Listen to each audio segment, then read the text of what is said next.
रचना गहरी सोच में डूबी हुई थी। माँ के व्यवहार में आया परिवर्तन उसकी समझ से बाहर था। रचना कॉलेज के प्रथम वर्ष की विज्ञान की छात्रा थी। वह अपनी माँ से बहुत प्यार करती थी।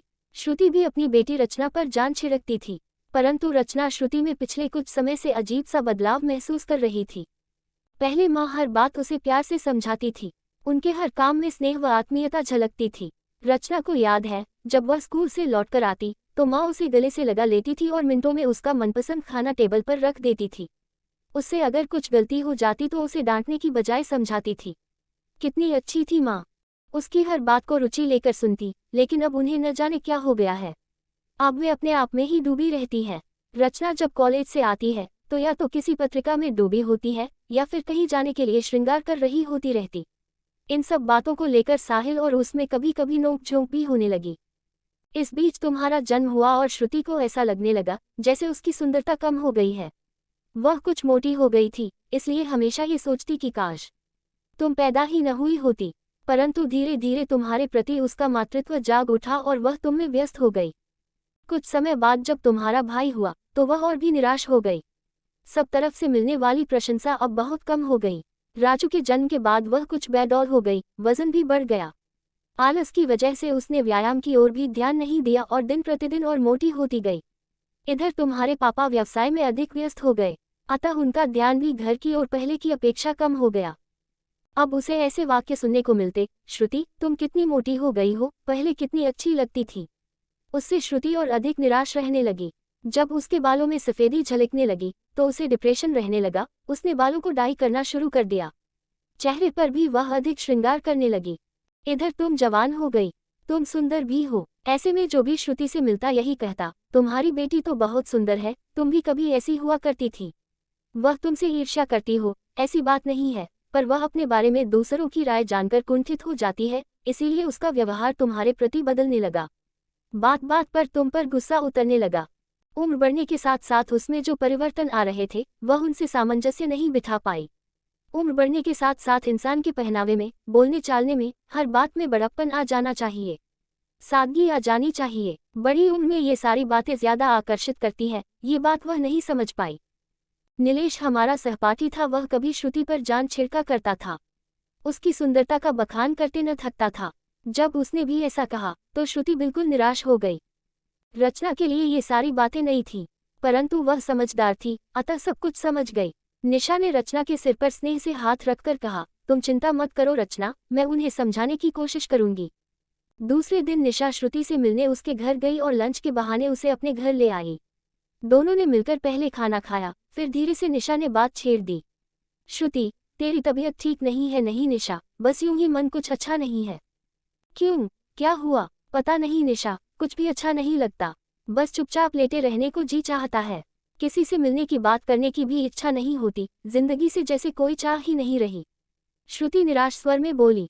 निशा मुस्कुरा दी, क्या फिलोसोफर जैसी बातें कर रही है? अरे ये तूने बालों का क्या हाल बना रखा है, मैं ठीक कर दूं। निशा कंघी लेकर आई और उसके बाल संवारने लगी। कितने सुंदर है तुम्हारे बाल आज भी, मेरे देख, सारे झड़ गए हैं और इनकी हल्की सफेदी तो तेरे चेहरे पर चार चांद लगा रही है। श्रुति ने आश्चर्य से निशा की ओर देखा। चार चांद? कैसी बातें कर रही है निशा, सफेदी तो बुढ़ापे की निशानी है। निशा हंसकर बोली, बुढ़ापे की नहीं, बड़प्पन की निशानी है। जब हमारे बालों में सफेदी आ जाती है न, तो हमें बड़प्पन झलकने लगता है। तुम्हें तो मालूम है, जब जवानी में कॉलेज में पढ़ाती थी तो लड़के मुझे कितना छेड़ते थे, मैं तो बहुत दुखी हो जाती थी। पर अब सब कितने अदब से बात करते हैं, कितनी इज्जत करते हैं। उनके साथ में अनुभव भी तो बड़े हैं, इसलिए मैं पहले से अच्छा पढ़ाने लगी हूँ। सारी कक्षाएं चाहती है कि मैं ही उन्हें पाऊं, ये सब इसी सफेदी का कमाल है। श्रुति हैरानी से उसे देख रही थी। बालों की सफेदी भी कभी खुशी का कारण बन सकती है, ये तो उसने कभी सोचा ही न था। निशा आगे बोली, और श्रुति, जब हमारी नई नई शादी हुई थी तो अक्सर किसी न किसी बात को लेकर हमारी अनबन हो जाया करती थी। मैं कभी खुश नहीं रहती थी, हमेशा तनाव में रहती थी। धीरे धीरे बढ़ती उम्र ने वक्त के साथ साथ सब सिखा दिया। अब तो मैं इन्हें और ये मुझे इतना समझने लगे हैं कि एक दूसरे के मुंह से बात निकलने से पहले ही हम दोनों समझ जाते हैं कि अगला क्या कहने वाला था। ये सब भी इसी सफेदी का कमाल है, समझी? कहकर निशा फिर से हंसने लगी। इस बार श्रुति भी हंसे बिना नहीं रह सकी। हंसते हंसते उसे साहिल का ख्याल आया। क्या उसने साहिल के बारे में कभी ऐसा सोचा भी? अपने अनुभवों को अपने दाम्पत्य जीवन का पहिया बनाया। नहीं, वह तो स्वयं में ही खोई रही और साहिल से दूर। उसे निशा की बातें बहुत अच्छी लग रही थी। वह मुस्कुरा कर बोली, और सुनाओ इस सफेदी के कमाल, और सुनाओ। मेरे बच्चे हैं ना लावण्या और हिमांशु, जब तक पैदा नहीं हुए थे मैं अपने आप को अधूरा महसूस करती थी। तुम तो जानती हो, जन्म के समय लावण्या को कितनी मुश्किल से बचाया गया था। दोनों बच्चों के आने के बाद मेरा जीवन खुशियों से भर गया। मुझे माँ का गौरव मिला। लावण्या अब 16 साल की है, उसे मेरे प्यार, सलाह, मार्गदर्शन की जरूरत है। मैं उसकी सबसे अच्छी दोस्त हूँ। मैं उसकी हर बात में शामिल हूँ, वरना इस उम्र में बच्चे मटक भी सकते हैं। इसी समय तो उन्हें हमारी जरूरत होती है। श्रुति की आंखें नम हो उठी। क्या रचना को वह कभी ऐसा दोस्ती का रिश्ता दे पाई? क्या उसने कभी स्वयं को 2 बच्चों की मां होने पर गौरवान्वित अनुभव किया? शायद नहीं। तभी निशा अंदर जाकर एक साड़ी ले आई और उसे देते हुए बोली, देख श्रुति, ये साड़ी कैसी है? कल ही खरीदी है। श्रुति ने साड़ी देखकर कहा, अच्छी तो है, पर इसका रंग बहुत ही हल्का है। निशा ने कहा, इनकी पसंद है। वैसे भी अब मैं गहरे रंगों को छोड़कर हल्के रंग पसंद करने लगी हूँ। हर चीज का एक वक्त होता है और वक्त के साथ चलने में ही बुद्धिमानी है। श्रुति, उम्र के साथ स्वयं में आए परिवर्तनों को खुशी से स्वीकारना चाहिए। इस प्रौढ़ावस्था का भी अपना एक महत्व है, हमें इसे भरपूर जीना चाहिए। बल्कि मैं तो इसे अपने जीवन का सुंदरतम हिस्सा मानती हूँ। और तुम? श्रुति सिसक रही थी। उसकी और निशा की सोच में जमीन आसमान का अंतर था। अपनी सोच की वजह से ही उसने अपना जीवन नर्क बना रखा था।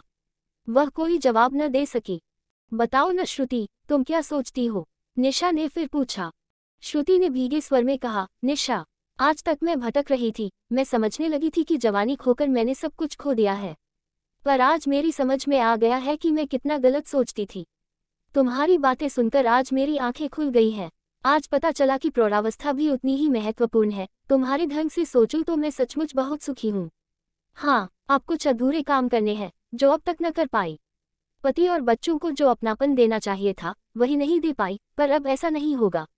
कोट।